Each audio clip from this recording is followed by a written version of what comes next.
You already know how to do this. Think about a time in your past when you made up your mind to change something about yourself or your life. If you recall, a moment came when you probably said to yourself, I don't care how I feel. It doesn't matter what's going on in my life, and I'm not concerned how long it will take. I'm going to do this. Instantly, you got goosebumps. That's because you moved into an altered state of being.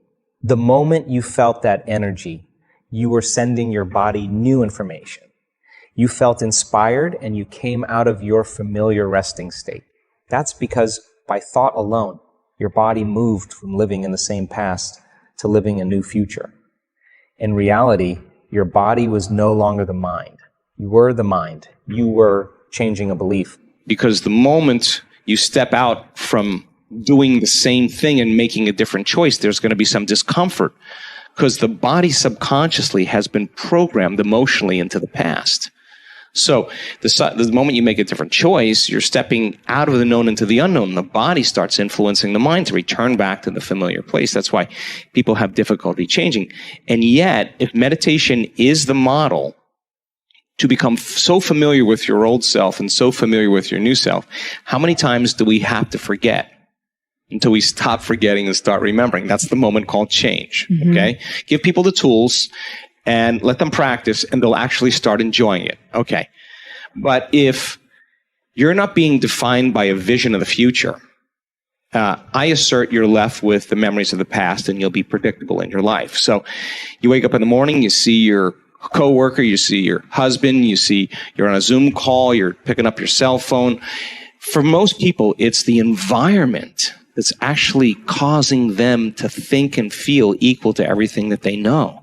So it's not their personality that's creating their personal reality. It's their personal reality that's reaffirming their personality. It's their environment that's controlling the way they feel and the way they think. Why? Because every person, your husband, your coworkers, your employees, your dog, your cell phone, every one of those things, you have a neurological network that you've actually created because you've experienced them. And because you've experienced them, you have an emotion associated with them. So if we're not being defined by a vision of the future, when we see the same people and we go to the same places and we do the exact same thing at the exact same time, the environment is controlling the way we feel and the way we think. But if how we think and how we feel actually creates our life, as long as we're thinking equal to everything that we know, everything stays the same because nothing changes in our life until we change. Okay, so the conditioning process, the thought and the feeling, the memory and the emotion, you're thinking in the past when you remember your problems, you feel the emotion associated with it. You're conditioning your body to become the mind of that emotion, and it's so objective. It's believing it's living in the same past experience 24 hours a day, 7 days a week, 365 days a year. And now you're headed in a very specific genetic outcome. Okay, you get up in the morning, you do the same thing as you did yesterday. You go through this whole routine, and you keep doing that. Your body's on autopilot now. And the habit is a redundant set of automatic, unconscious thoughts, behaviors, and emotions is acquired through repetition. Habit is when you've done something so many times, the body actually knows now how to do it better than your conscious mind. That means your body is the mind that's dragging you into that predictable future based on what you did in the past, and you lost your free will to a set of programs. Yep. By holding a clear and firm intention and heightening our emotional energy, we have to create a new internal experience in our minds and bodies that's greater than the past external experience. In other words, when we decide to create a new belief, the amplitude or energy of that choice must be high enough that it's greater than the hardwired programs and emotional conditioning in the body. In addition to reorganizing your neurocircuitry, this new signal also begins to rewrite the body's conditioning by breaking the emotional attachment to the past. When that happens, in that second, the body is living fully in the present. It is no longer a prisoner of the past. That heightened energy is felt within the body and translated as a new emotion, which is just another way of saying energy in motion, or emotion. Whether that emotion is feeling invincible, courageous, empowered, compassionate, inspired, or whatever, and it's energy that's changing our biology, our neurocircuitry, and our genetic expression, not chemistry. A similar process happens with the firewalkers, the glass chewers, and the snake handlers. They get clear that they're going to move into a different state of mind and body. And when they hold that firm intention to make that shift, the energy of that decision creates internal changes in their brains and bodies that make them immune to the external conditions in the environment for an extended period of time. Their energy now is protecting them in a way that, in that moment, transcends their biology. As it happens, our neurochemistry isn't the only thing that responds to heightened states of energy. The receptor sites on the outside of the body cells happen to be 100 times more sensitive to energy and frequency than they are to the physical chemical signals like neuropeptides that we know gain access to our cell's DNA. Research consistently reveals that invisible forces of the electromagnetic spectrum influence every single aspect of cellular biology and genetic regulation. Cell receptors are frequencies specific to incoming energy signals. The energies of the electromagnetic spectrum include microwaves, radio waves, X-rays, extremely low frequency waves, sound harmonic frequencies, ultraviolet rays, and even infrared waves. Specific frequencies of electromagnetic energy can influence the behavior of DNA, RNA, and protein synthesis, alter protein shape and function, control gene regulation and expression, stimulate nerve cell growth, and influence cell division and cell differentiation, as well as instruct specific cells to organize into tissues and organs. All of these cellular activities influenced by energy are part of the expression of life. And if that's true, then it has to be true for some reason. Remember the 98.5% of our DNA that scientists call junk DNA because it doesn't seem to serve much of a useful purpose. Surely Mother Nature wouldn't place all of this encoded information in our cells, waiting to be read without giving us the ability to create some type of signal to unlock it. After all, nature doesn't waste anything. Could it be that your own energy and consciousness is what creates the right kind of signal outside of the cells to enable you to tap into that vast parts list of potentials? And if that was true, if you changed your energy, could that help you access your true ability to authentically heal your body? When you change your energy, you change your state of being. And the rewiring in the brain and the new chemical emotions in the body trigger epigenetic changes. And the result is that you become quite literally a new person. The person you were before is history. A part of that person simply vanished along with the neurocircuitry, chemical, emotional addictions, and genetic expression that supported your old state of being.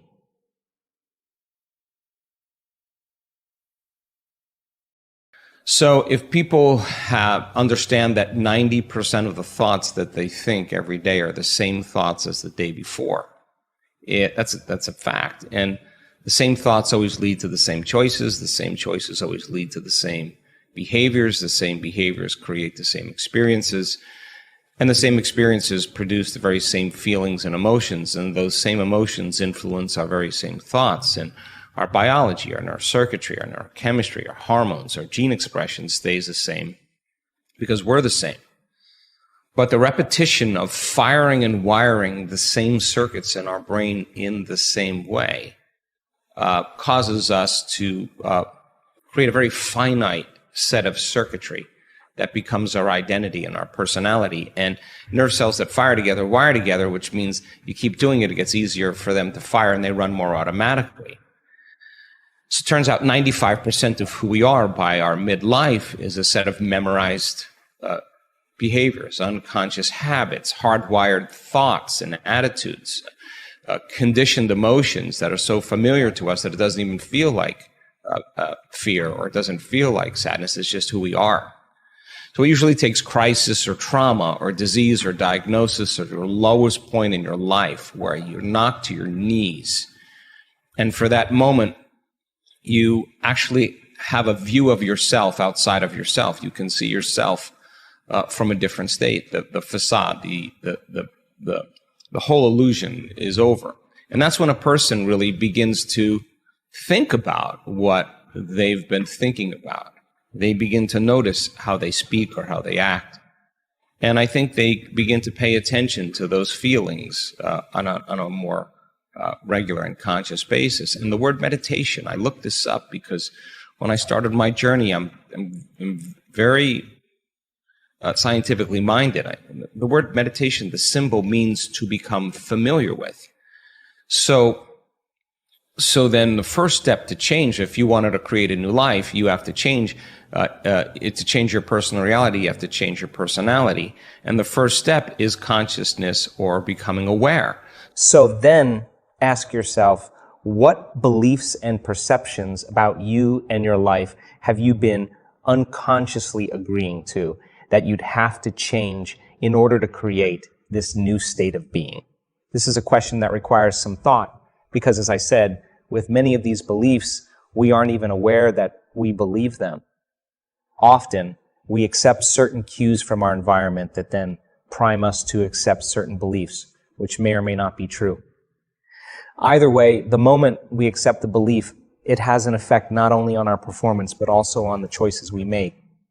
In the study about the women taking the math test who first read fake research reports about men being better than women in math, those who'd read that the advantage was due to genetics scored lower than those who'd read that the advantage was due to stereotyping.